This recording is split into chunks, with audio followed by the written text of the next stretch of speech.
നീണ്ട ചർച്ചകൾക്കൊടുവിൽ 13 ഉപാധ്യക്ഷന്മാരെയും ബിജെപിയിൽ നിന്ന് വന്ന സന്ദീപ് വാര്യർ അടക്കം 59 ജനറൽ സെക്രട്ടറിമാരെയും ഉൾപ്പെടുത്തി കെപിസിസി പുനഃസംഘടിപ്പിച്ചു. രാഷ്ട്രീയകാര്യ സമിതിയിൽ 6 പേരെ കൂടി ചേർത്തു. വി എ നാരായണനാണ് ട്രഷറർ. എഐസിസി സംഘടനാ ജനറൽ സെക്രട്ടറി കെ.സി. വേണുഗോപാലാണ് പട്ടിക പുറത്തുവിട്ടത്.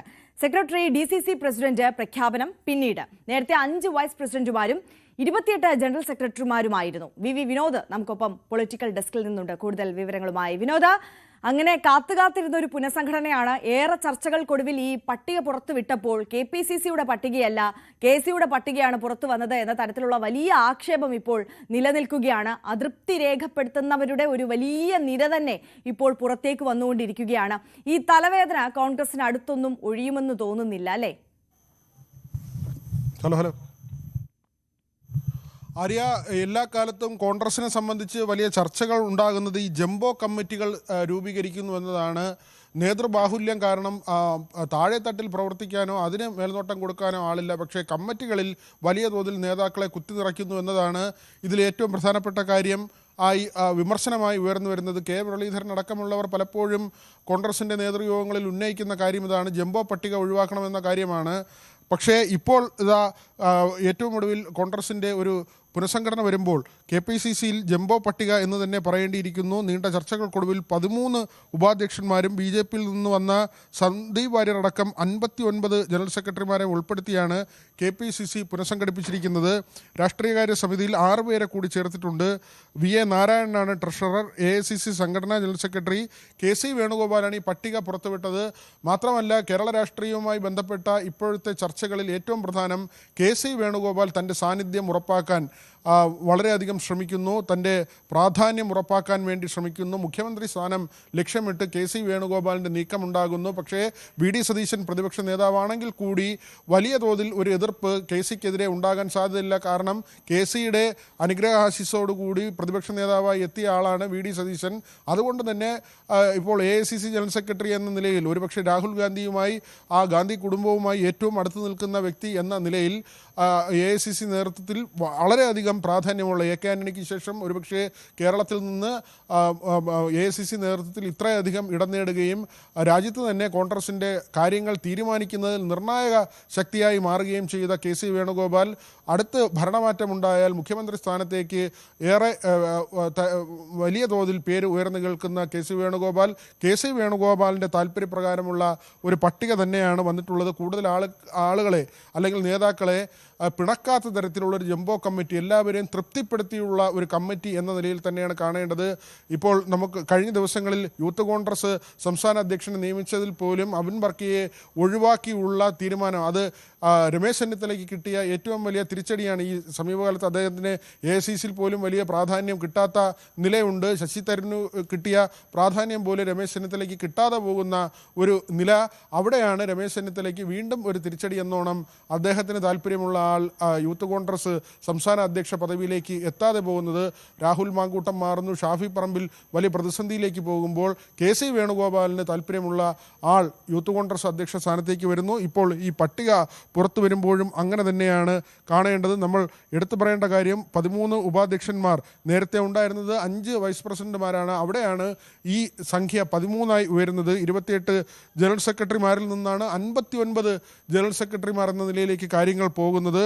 34 അംഗ രാഷ്ട്രീയകാര്യ സമിതിയിലേക്ക് രാജ്മോഹൻ ഉണ്ണിത്താൻ, വി കെ ശ്രീകണ്ഠൻ, ഡീൻ കുര്യാക്കോസ് എന്നിവർക്ക് പുറമെ പന്തള സുധാകരൻ, CP മുഹമ്മദ്, AK മണി എന്നിവരെയും ഉൾപ്പെടുത്തി അങ്ങനെയാണ് 40 പേരായി ഈ രാഷ്ട്രീയകാര്യ സമിതി മാറുന്നത്. അങ്ങനെ സർവ്വതലത്തിലും കോൺഗ്രസിൻ്റെ സംഘടനാ സംവിധാനം നോക്കുമ്പോൾ എല്ലാ രീതിയിലും അതിൻ്റെ കമ്മിറ്റികളിൽ ആളുകളുടെ എണ്ണം കൂടുന്ന, നേതൃബാഹുല്യം ഉണ്ടാകുന്നൊരു നിലയിലേക്ക് പോകുന്നു. ജംബോ കമ്മിറ്റികളെക്കുറിച്ച് നേരത്തെ വലിയ വിമർശനം ഉണ്ടായിരുന്നെങ്കിൽ കൂടുതൽ ആൾക്കാരെ പിണക്കാതെ തൻ്റെ ഒപ്പം നിർത്തുന്ന നിലയിലേക്ക് കാര്യങ്ങൾ കൊണ്ടുവരാനുള്ള കെ.സി. വേണുഗോപാലിൻ്റെ ഒരു നീക്കമായി തന്നെയാണ് ഇപ്പോഴത്തെ പട്ടികയെ രാഷ്ട്രീയ കേരളം നോക്കിക്കാണുന്നത്. ആര്യ, വിനോദ് ഇപ്പോൾ സൂചിപ്പിച്ചതുപോലെ തന്നെ, അതായത് ഈ ഗ്രൂപ്പ് സമവാക്യങ്ങളെല്ലാം മാറി മറിയുന്ന കാഴ്ച, അതിപ്പോൾ നമ്മൾ കഴിഞ്ഞ കുറച്ച് ദിവസങ്ങളായി ചർച്ച ചെയ്യുന്ന വിഷയം കൂടിയാണ്. ഈ യൂത്ത് കോൺഗ്രസിന്റെ അധ്യക്ഷനെ തെരഞ്ഞെടുക്കുന്നതുമായി ബന്ധപ്പെട്ടൊക്കെ അത് വളരെ പ്രകടമായിരുന്നു. ഈ KPCC പുനഃസംഘടന കൂടി രംഗത്തേക്ക് വരുമ്പോൾ ആ പട്ടിക കൂടി പുറത്തേക്ക് വരുന്ന സാഹചര്യത്തിൽ അത് കൂടുതൽ വെളിവാകുന്നു എന്നതാണ് സാഹചര്യം. ഒരുപക്ഷെ ഇനിയുള്ള കോൺഗ്രസിന്റെ രാഷ്ട്രീയ യാത്രയിൽ സംസ്ഥാനത്തെ കാര്യങ്ങൾ നോക്കുമ്പോൾ പ്രബലരെന്ന് കരുതുന്ന പല നേതാക്കളും അപ്രസക്തരാകുന്ന കാഴ്ച കാണേണ്ടി വരും. അങ്ങനെയാണോ മനസ്സിലാക്കേണ്ടത്? ഇതിൽ ഏറ്റവും പ്രധാനപ്പെട്ട കാര്യം നേതാക്കളെ ഒഴിവാക്കിയാലാണ് അവർക്ക് ശത്രുത ഉണ്ടാകുക, എതിർപ്പുണ്ടാകുക. പക്ഷേ പരിഗണന ലഭിക്കുന്നു എന്ന് തോന്നിക്കഴിഞ്ഞാൽ നേതാക്കൾക്ക് ഒരു നേതൃത്വത്തോട് എതിർപ്പുണ്ടാകേണ്ട കാര്യമല്ല. ആ ടാറ്റിക്സ് തന്നെയാണ്, ആ ഒരു തന്ത്രം തന്നെയാണ് KC വേണുഗോപാൽ ഇവിടെ ഉപയോഗിച്ചിട്ടുള്ളത്. ജംബോ കമ്മിറ്റികളെക്കുറിച്ച് വളരെയധികം പരാതികൾ KC വേണുഗോപാൽ പോലും പല ഘട്ടങ്ങളിലും ഈ ജംബോ കമ്മിറ്റിയെ വിമർശിച്ചിട്ടുണ്ട്. പക്ഷേ അദ്ദേഹം ഇപ്പോൾ ഒരു നേതൃസ്ഥാനത്ത് നിൽക്കുമ്പോൾ ആ ജംബോ കമ്മിറ്റിയെ പ്രോത്സാഹിപ്പിക്കുന്ന തരത്തിലാണ്. കാരണം അംഗങ്ങളുടെ എണ്ണം കൂട്ടുകയാണ്. 13 ഉപാധ്യക്ഷന്മാരെന്ന് പറയുമ്പോൾ 5 പേർ ഉണ്ടായിരുന്ന സ്ഥലത്താണ് അത് 10 13 എന്ന നിലയിലേക്ക് മാറുന്നു. 28 ജനറൽ സെക്രട്ടറിമാർ, 59 ജനറൽ സെക്രട്ടറിമാർ എന്ന നിലയിലേക്ക് കാര്യങ്ങൾ എത്തുകയാണ്. സന്ദീപ് വാര്യർ അടക്കമുള്ളവർ ആ നിലയിലേക്ക് പ്രൊമോട്ട് ചെയ്യപ്പെടുകയാണ്. അതായത് ഒരു തരത്തിലും സീനിയർ നേതാക്കളുടെ ഭാഗത്ത് നിന്ന് തനിക്കെതിരെ ഒരു നീക്കം ഉണ്ടാകാതിരിക്കാനുള്ള ശ്രമം തന്നെയാണ് KCയുടെ ഭാഗത്തു നിന്നുണ്ടാകുന്നത്. യൂത്ത് കോൺഗ്രസ് കേസ് പിടിക്കുന്നു, പോഷക സംഘടനകൾ എല്ലാം കേസ് പിടിക്കുന്നു. സംഘടനാ സംവിധാനം, പാർട്ടിയുടെ സ്റ്റേറ്റ് ലെവലിലെ ഏറ്റവും പ്രധാനപ്പെട്ട സംഘടനാ രീതികൾ, സംഘടനാ സംവിധാനങ്ങൾ എല്ലാം തന്നെ അതിലൊരു അപ്രമാദിത്വം കൊണ്ടുവരാൻ KC വേണുഗോപാൽ ശ്രമിക്കുന്നു. അത് മറ്റൊന്നും കൊണ്ടല്ല അദ്ദേഹം ലക്ഷ്യം വയ്ക്കുന്നത്.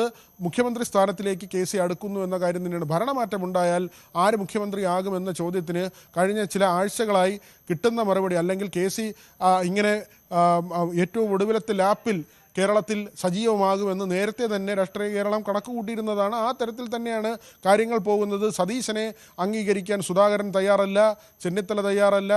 ഈ ജൂനിയറായിട്ടുള്ള നേതാക്കൾ പോലും, അതായത് ചെറുപ്പക്കാരായ ഒരുപക്ഷെ രാഹുൽ മാങ്കൂട്ടവും ഒക്കെ PV അൻവറിനെ നിലമ്പൂർ ഇലക്ഷൻ സമയത്ത് കാണാൻ പോയത് പോലും സതീശൻ അറിഞ്ഞിരുന്നില്ല എന്നതാണ്. അങ്ങനെയെങ്കിൽ ഈ ജൂനിയറായിട്ടുള്ള നേതാക്കൾ പോലും സതീശനെ അംഗീകരിക്കാത്തൊരു സാഹചര്യമാണ്.